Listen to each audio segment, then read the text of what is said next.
क्या आप भी अच्छे काम को कल के लिए टालते हो? ना, ऐसा बिल्कुल भी नहीं करना।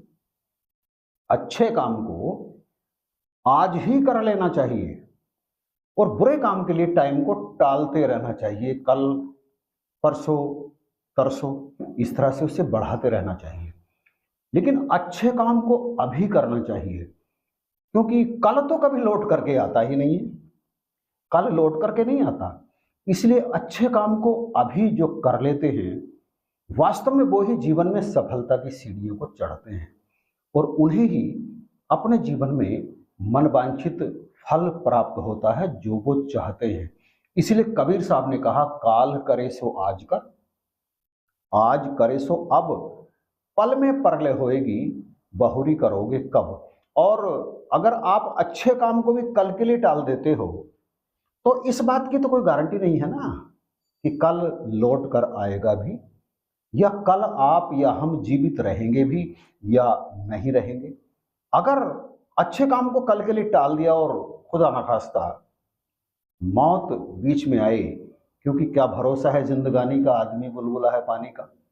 इस बीच यदि मौत आ जाए तो वो अच्छा काम रह ही जाएगा, हो नहीं पाएगा। और जैसा कि पहले कहा, बुरे काम को टालते रहना चाहिए, टालते रहना चाहिए, कल के लिए, कल के लिए, परसों के लिए। और आप जानते हैं ना कि कल परसों कभी आता ही नहीं।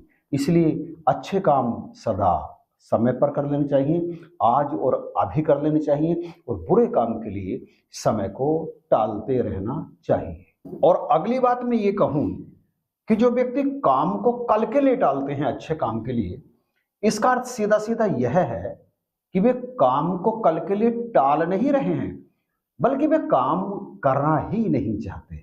कल तो एक बहाना है जो कभी लौट करके नहीं आता। वास्तव में उनकी नियत में खोट है। वो ना आज करना चाहते हैं उस काम को और ना ही कल करना चाहते हैं उस काम को। वो काम करना ही नहीं चाहते। जीवन में बहुत काम कर लिए, अपनी तिजोरियों को नोटों से भर लिया, गहनों से भर लिया, सारे जीवन ये काम करते रहे, अपनी संतानों को समर्थ बना दिया, उनकी पढ़ाई की अच्छी व्यवस्था कर दी, उन्हें रोजगार से भी लगा दिया। लगाना चाहिए, मैं यहाँ पर इसका विरोध थोड़ी करता हूँ कि अपनी संतान के लिए कुछ नहीं करना चाहिए, करना चाहिए और सब करते भी हैं।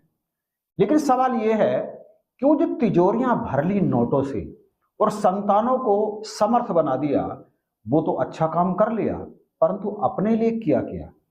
ये जो मनुष्य जीवन कीमती मिला, इसको क्या सार्थक बनाया?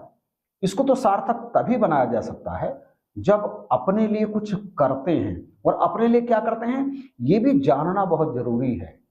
संसार में तमाम लोग ऐसे ही हैं जिन्हें ये पता ही नहीं है कि हमें आखिर अपने लिए करना क्या है, अपने लिए क्या करना है। इस बात को जानना हर एक मनुष्य का परम कर्तव्य है, क्योंकि जब तक वो इस बात को नहीं जानेगा कि भई प्राप्त मानुष देवरिया, अरे भैया गोविंद मिलन की ये तेरी बरिया, ये जो तेरी बारी है तो परमात्मा से मिलने की है।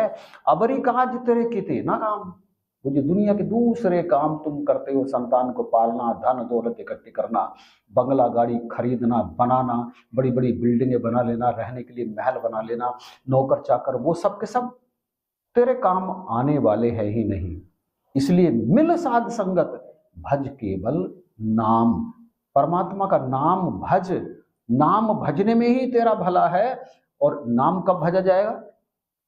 जब तुम अपने आप को जान लोगे। अपने आप को जाने बिना नाम भजने से भी कोई लाभ है नहीं।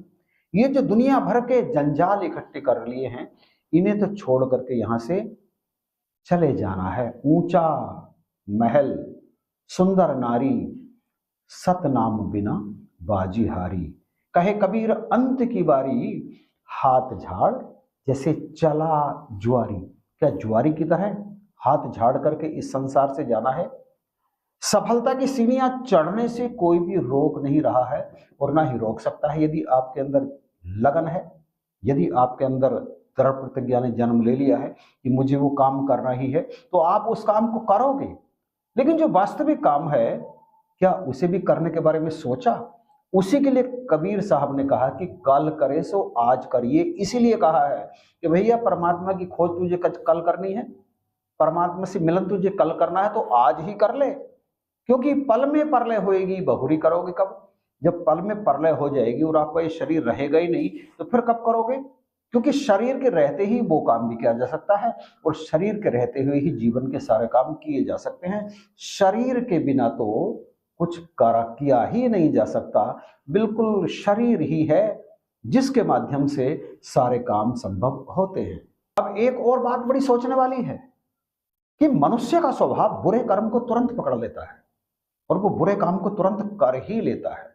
जिस काम को टालना चाहिए उसे तो तुरंत कर लेता है और जिस काम को नहीं टालना चाहिए उस काम को टालता चला जाता है। बेईमानी करनी हो ना किसी के साथ, नहीं सोचेगा, तुरंत कर लेगा। क्रोध आ जाए, क्रोध का परिणाम तुरंत आ जाएगा, उसको वो एकदम से दूसरों पर थोप देगा अपने क्रोध को, वो तुरंत कर लेगा। धोखाधड़ी करनी है, किसी के साथ छल करना है, किसी को गंदी नजर से देखना है, ये ना करने वाले काम ये कर्त धन इंसान तुरंत ही कर लेता है। परंतु किसी की सहायता करना इसे टाल देता है कल पर। सत्य बोलना इसे टाल देता है कल पर। झूठ को तुरंत बोल देगा। अपनी गलत बात को भी सत्य साबित करने के लिए, गलत बात को भी सत्य साबित करने के लिए वो तुरंत ना जाने कहां कहां से बहाने लेकर के आएगा। यहां कहने का भाव यह है कि जो गलत काम है उन्हें तो वो तुरंत कर लेता है जिन्हें टालना चाहिए, और जो करने योग्य काम है उन्हें कल के लिए टाल देता है। और इसलिए टाल देता है क्योंकि वो उन अच्छे कामों को करना ही नहीं चाहता। धर्म का काम तो कल करेंगे और अधर्म अभी कर लेंगे। सत्संग तो कल कर लेंगे, लेकिन जो घटिया मित्रों की संगत है उसे तो आज ही करेंगे। ताश की बाजी खेलेंगे, जुआ खेलेंगे, वो आज ही करेंगे। दान पुण्य का काम फिर कभी देखा जाएगा। ऐसा नहीं, ऐसा बिल्कुल भी नहीं करना, क्योंकि कल का तो भरोसा ही नहीं है। भीमसेन ने महल के बाहर चिल्लाना शुरू कर दिया, नगाड़े बजाने शुरू कर दिए, उनकी आवाज सुनकर धर्मराज युधिष्ठिर महल से बाहर निकले और कहने लगे, भीमसेन ये क्या कर रहे हो? कहने लगे, महाराज आपने मृत्यु को जीत लिया है ना, इसी खुशी में ये ढोल नगाड़े बजवा रहा हूं। अब धर्मराज कहने लगे, क्या बात कर रहे हो? मैंने ऐसा कब कहा, या मेरे बारे में तुम ऐसा कैसे सोच सकते हो? तब भीमसेन ने कहा, एक व्यक्ति आपके यहाँ न्याय मांगने के लिए आया था और आपने उसे कल आने के लिए कह दिया, तो मैंने तो यही समझा ना कि कल आपको ये भरोसा है कि कल आप जीवित रहेंगे। लज्जित हो गए धर्मराज भीमसेन की ये बात सुनकर। बिल्कुल भी पता नहीं है कल के बारे में, कल का पता नहीं है। सामान 100 बरस का, कल की खबर नहीं है। कल की खबर किसी को भी नहीं है, कल रहेंगे या नहीं रहेंगे। इसलिए जरूरी है, जो सबसे जरूरी काम जीवन का है उसे आज ही करना परम आवश्यक है। ध्यान रहे इस बात का हम सबको। धोखा, इंसान धोखा देना चाहता है समय को, धोखा देना चाहता है दूसरों को, और वो ये कुकृत्य करता भी है। लेकिन हकीकत क्या है? हकीकत उसे पता ही नहीं है। वो कभी भी दूसरों को धोखा नहीं दे सकता और ना ही वो कभी समय को धोखा दे सकता है। हाँ, धोखा देने के प्रयास में हकीकत तो ये है कि वो अपने आप को खुद को ही धोखा देकर देता है। खुद को धोखा देकर वो छल अपने साथ ही करता है, क्योंकि ये छल ही तो है। कल के लिए टाल दिया और मर गया बीच में, तो कल के लिए टाला हुआ काम पूरा हो ही नहीं सकता। तो धोखा किसे दिया? धोखा भी अपने आप को दिया ना। और अपने आप को धोखा देने के चक्कर में वो अपनी औकात को ही भूल जाता है। इस शरीर की क्या औकात है? शरीर की औकात को ही भूल जाता है। इस शरीर, इंसान का शरीर सबसे कमजोर है। अगर मैं ये कहूं तो क्या गलत होगा? अगर 2-3 डिग्री सेल्सियस तापमान हो जाए, भयंकर सर्दी पड़ने लगे, तो इस शरीर से बर्दाश्त ही नहीं होता, सिकुड़ जाता है, थर-थर कांपने लगता है। और उधर अगर तापमान 45-50 डिग्री तक पहुंच जाए तो उसे भी नहीं झेल पाता।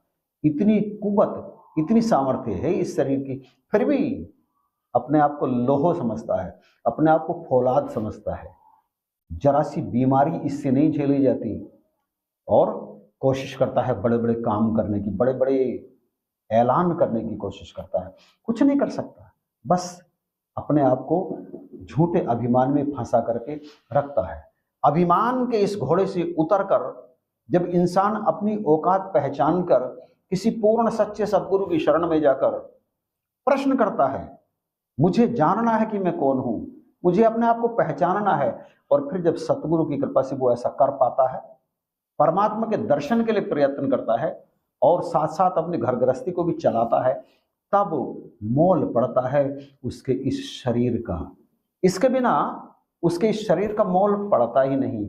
जन्म तेरा बातों में बीत गयो, जन्म तेरा बातों में बीत गयो। क्या हम सब भी अपना जीवन बातों में ही व्यतीत कर रहे हैं? यदि हाँ, तो हमें विचार करना पड़ेगा कि हमें बातों से बाहर निकलकर काम करना है, वो जिसे करने के लिए ये अनमोल मनुष्य शरीर परमात्मा ने हमें बख्शा है। यदि कर लिया है आपने तो फिर आपको बधाई है, आप मुबारकबाद के पात्र हैं। और यदि नहीं करा है तो प्लीज आप निकलिए अपने आप से बाहर, अपनी दुनिया से बाहर, और जानिए इस जीवन का उद्देश्य। जिस दिन इस जीवन का उद्देश्य जान लिया, उसी दिन कीमत पड़नी आरंभ हो जाती है इस मनुष्य देह की। तो कृपा करो, बख्शिश करो, आप कमेंट में बताइएगा जरूर कि क्या आपने इस मनुष्य जीवन का मोल डाल लिया, और यदि हाँ तो फिर कमेंट भी कर दीजिएगा। साथ ही इस वीडियो को शेयर कर दीजिएगा। चैनल पर नए हैं तो मैं आपसे रिक्वेस्ट करूं कि आप इस चैनल को अभी सब्सक्राइब कर लीजिएगा, क्योंकि इस चैनल पर सदा ही जीवन उपयोगी बातें आपके चरणों में रखी जाती हैं। वीडियो आपने देखा, इसके लिए आपका बार बार धन्यवाद।